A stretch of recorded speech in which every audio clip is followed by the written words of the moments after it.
One, two, three, go! Ayan. Ayaw sa...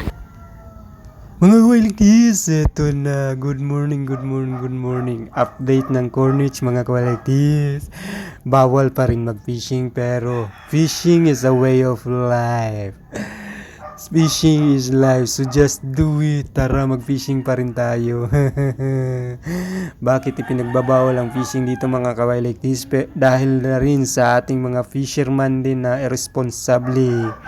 Yung mga hindi nagliligpit ng mga kalat, syempre nagalit yung mga nagbabantay dito mga kawalitis. Kaya pinagbabawal ang fishing. Kaya mag-iiwan ng kalat kung saan-saan lang itatapon yung basura. May basurahan naman sa tabi ng yung pinag-fishingan. Sobrang tamad at saka napaka-irresponsable. Bato lang ng bato kahit maraming dumadaan. Kaya yun, may mga nasasabitan, may insidenteng nangyari. Kaya pinagbabawal. Sayang naman. Kaya, pero sa ating mga fisherman tunay, hala, pira, tirada pre! One, two, three, go! Ayan. Nakuha na na ron. Tugnawa sa kakabot ko. Ayaw sa... Wala ka wag.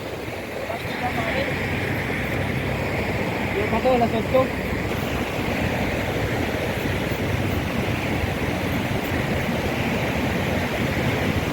Na, partan niyang snag-snag, oh. Nakuha na ron.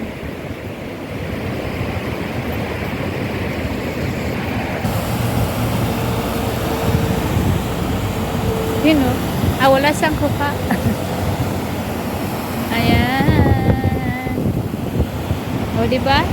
Mga kawalitis, advice ko lang bilang isang mangingisda. Huwag na muna tayo mag-fishing sa Corniche kasi bawal talaga.